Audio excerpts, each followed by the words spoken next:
parti. Tac.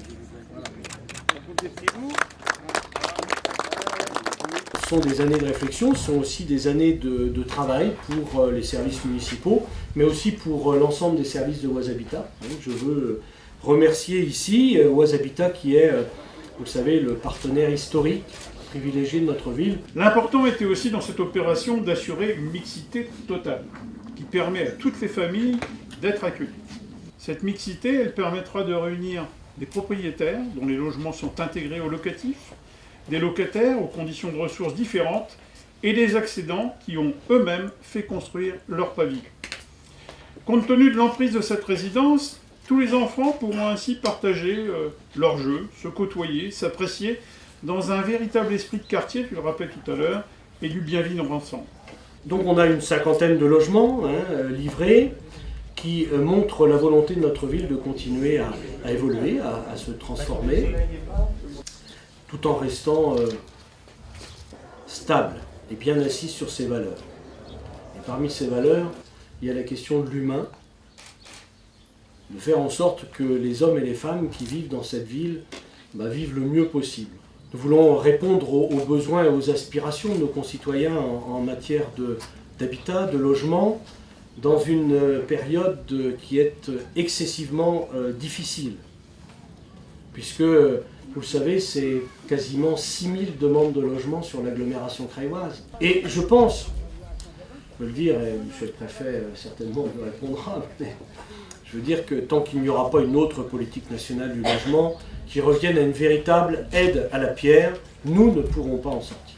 Et puis, je le dis aussi, monsieur le député, nous espérons que pour les finances des collectivités territoriales, les choses vont s'arranger parce que les nuages noirs qui pèsent, avec la ponction annoncée de 10 milliards sur les finances des collectivités territoriales, évidemment, ce n'est pas de nature à nous aider à continuer à développer. Pour qu'on nous laisse continuer, il faut qu'on ait les moyens de le faire.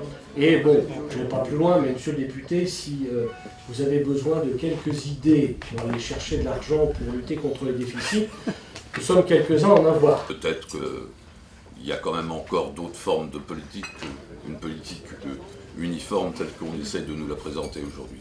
Quand on voit ce résultat, bien sûr ça a été fait parce qu'il y avait un bon maire qui dit le contraire, qu'il y avait une bonne équipe municipale qui dit le contraire, qui a fait des collègues, ce sont des bosseurs, ils ont travaillé. Bien sûr que le département a joué tout son rôle, bien sûr que la région a fait son travail, ça va de soi.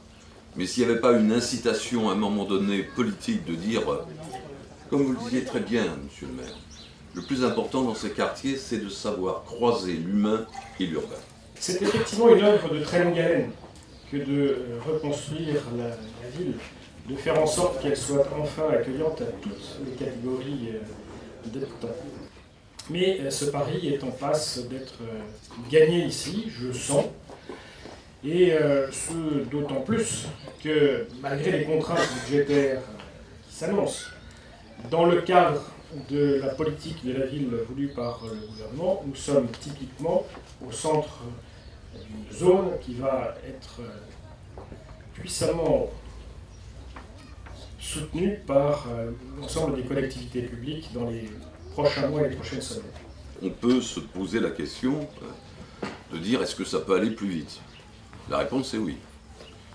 En même temps, on peut se poser la question est-ce qu'on peut laisser défiler les déficits du gouvernement précédent? La réponse est non. Donc vous avez bien vu après.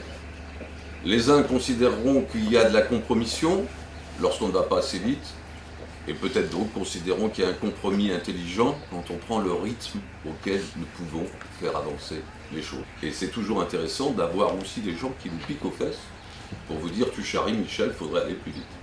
Mais maintenant on va être aidé, puisqu'on va avoir un sénateur qui va pouvoir présenter le nombre d'amendements qu'il veut qui me dira j'espère que tu reprends l'amendement à l'Assemblée nationale, sinon on s'engueule. Bon voilà. Mais plutôt dans une bonne envie de travailler ensemble.